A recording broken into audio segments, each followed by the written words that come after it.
2월 15일 새벽 기도회에 오신 여러분을 환영하고 축복합니다.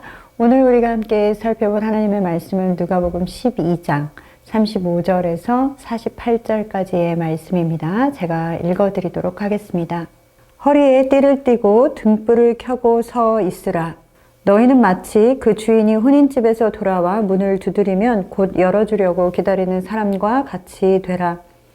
주인이 와서 깨어있는 것을 보면 그 종들은 복이 있으리로다. 내가 진실로 너희에게 이르노니 주인이 띠를 띠고 그 종들을 자리에 앉히고 나와 수종 들리라. 주인이 혹 이경에나 혹 삼경에 이르러서도 종들이 그같이 하고 있는 것을 보면 그 종들은 복이 있으리로다. 너희도 아는 바니 집주인이 만일 도둑이 어느 때에 이를 줄 알았더라면 그 집을 뚫지 못하게 하였으리라. 그러므로 너희도 준비하고 있으라. 생각하지 않은 때에 인자가 오리라 하시니라. 베드로가 여짜오되 주께서 이 비유를 우리에게 하심이니이까 모든 사람에게 하심이니이까. 주께서 이르시되 주위에 있고 진실한 청지기가 되어 주인에게 그 집 종들을 맡아 때를 따라 양식을 나누어 줄 자가 누구냐. 주인이 이를 때에 그 종이 그렇게 하는 것을 보면 그 종은 복이 있으리로다. 내가 참으로 너희에게 이르노니 주인이 그 모든 소유를 그에게 맡기리라. 만일 그 종이 마음에 생각하기를 주인이 더디 오리라 하여 남녀 종들을 때리며 먹고 마시고 취하게 되면 생각하지 않은 날 알지 못하는 시각에 그 종의 주인이 이르러 엄히 때리고 신실하지 아니한 자의 받는 벌에 처하리니 주인의 뜻을 알고도 준비하지 아니하고 그 뜻대로 행하지 아니한 종은 많이 맞을 것이요 알지 못하고 맞을 일을 행한 종은 적게 맞으리라. 무릇 많이 맞는 자에게는 많이 요구할 것이요 많이 맡은 자에게는 많이 달라 할 것이니라. 아멘. 이 새벽에 하나님의 말씀으로 하루를 시작하시는 모든 선창의 가족 여러분 환영하고 또한 축복합니다. 오늘의 말씀은 크게 보면 세 가지 이야기를 예수님께서 우리에게 들려주고 계십니다. 돌아올 주인을 기다리는 이야기, 그리고 집을 도둑으로부터 지키는 이야기, 그리고 청지기에 관한 이야기를 해주고 계십니다. 이 세 가지 이야기에는 공통점이 있습니다. 첫 번째는 이야기마다 주인이 나온다라는 사실입니다. 그리고 또 한 가지는 누군가는 기다리거나 막는다는 것입니다. 그런데 중요한 것은 그 시간 또는 그 시점을 알지 못한다라는 것입니다. 그리고 그 뒤에는 그에 합당한 결과가 기다리고 있다라는 것입니다. 언제가 될지 모르는 일을 위해서 무엇인가를 꾸준히 한다는 것은 참으로 쉽지 않은 일입니다. 무엇인가를 기다리고 준비할 때 언제까지 기다려야 한다라고 딱 정해져 있으면 그게 가장 좋겠죠. 기다리는 것이 힘들고 또한 준비하는 것이 고통스럽다라고 해도 언제까지 해야 하는지가 정확히 정해져 있기 때문에 희망과 소망이 있습니다. 여러분, 우리는 왜 정해진 기간에 대해서는 희망과 소망을 가지고 기다릴 수 있을까요? 그것은 우리 스스로가 미래를 예측할 수 있고 또한 내가 계획할 수 있어야 하고 그렇게 해야 옳다고 생각하기 때문입니다. 우리는 우리의 인생을 스스로 계획하고 예측하고 또한 내가 통제할 수 있기를 원합니다. 그럴 때 계획했던 대로 그대로 될 수 있을 거란 그런 생각이 듭니다. 그런데 여러분, 그것은 우리가 자주 하는 아주 큰 착각입니다. 여러분의 인생에서 내가 계획했던 대로 내가 준비한 것이 내 생각대로 그대로 됐던 경우들이 얼마나 되십니까? 요즘 우리는 코로나로 인해서 정신없이 시간을 보내고 있습니다. 우리가 체감하는 경제는 더 어려워지고 이래가지고 어떻게 애들을 키우나 그런 생각이 듭니다. 자영업자들과 또 가정의 부채는 늘어만 갑니다. 학생들은 학교도 제대로 가지 못하고 그 2년간을 온라인으로 수업을 했습니다. 학습 능력의 저하가 우려된다라고 전문가들은 또 이야기하죠. 또한 취업을 준비하는 청년들은, 그런 사람들은 시간이 갈수록 더 좁아지기만 하는 취업의 문을 뚫어야 하는 상황입니다. 지금의 삶을 살아가기에도 바쁘고 정신이 없습니다.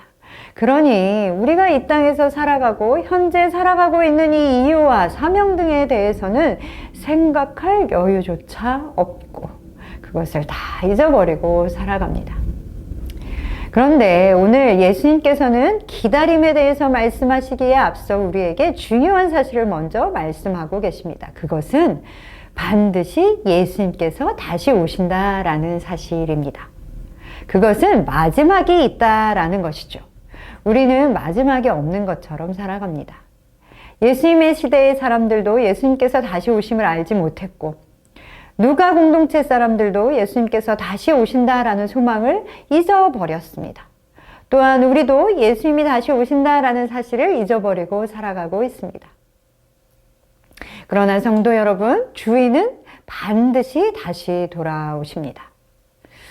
우리가 이 사실을 기억할 때 우리의 삶은 아주 큰 변화가 일어납니다. 왜냐하면 우리가 주인이 돌아오시지라는 것을 매 순간 인식하고 살아간다면 우리의 삶의 목표와 목적이 그리고 방향이 달라지기 때문에 그렇습니다. 예수님이 다시 오신다라는 것을 믿는 사람에게는 그것이 희망이고 소망입니다. 사랑하는 성도 여러분, 삶에 소망이 없고 희망이 없는 것 같으십니까? 네, 맞습니다. 이 세상의 소망이라고 하는 것, 희망이라고 하는 것은 금방 사라져 버리며 쫓아가다 보면 허탄한 것들입니다. 변치 않는 소망, 그리고 영원한 소망을 소유하시고 살아가시는 여러분 되시기를 소망합니다. 자, 그렇다면 주인이 반드시 다시 온다라는 것을 분명하게 안다면 여러분은 어떻게 하시겠습니까? 네, 너무 당연하게 주인이 오실 것을 준비하고 기다리겠죠. 그러면서 살아가겠죠. 그렇기에 예수님께서는 오늘 본문 35절에 이렇게 먼저 말씀하십니다. 허리에 띠를 띠고 등불을 켜고 서 있으라. 이 말씀으로 경고하고 계십니다. 허리에 띠를 띠라는 것은 아주 단단히 준비하라는 것입니다. 긴 옷을 허리에 띠로 묶어서 언제든지 출발할 수 있고 바로 움직일 수 있도록 하라는 것입니다. 그리고 등불을 켜고 깨어 있어야 함을 말씀하고 있습니다. 즉 깨어 있으라 라는 말씀이시죠.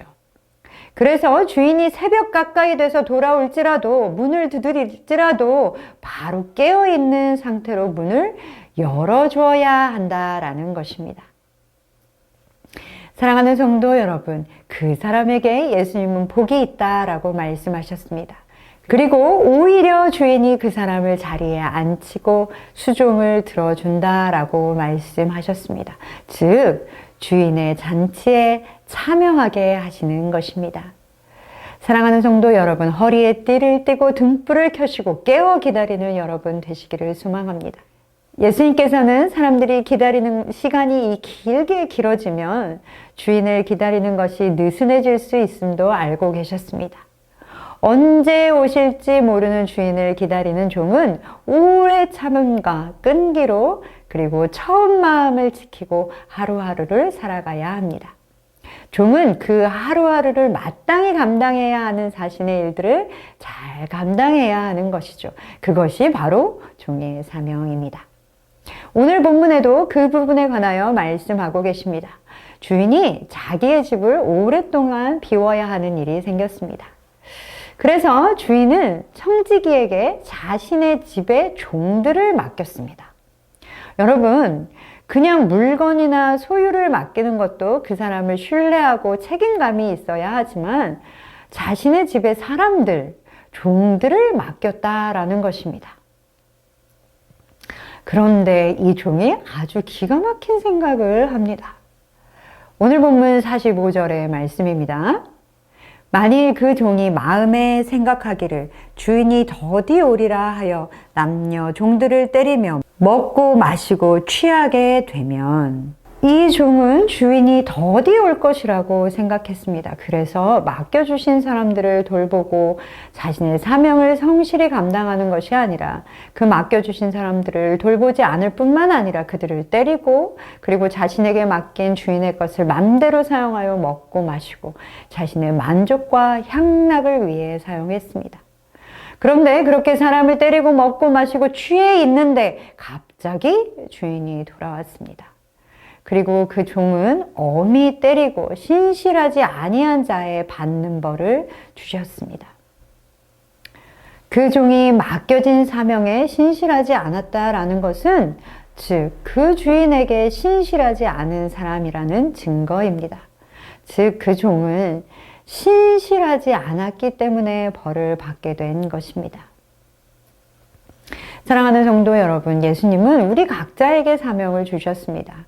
이 세상에서 살아가면서 감당해야 할 사명을 주셨습니다. 그리고 자신의 사람들도 맡기셨습니다.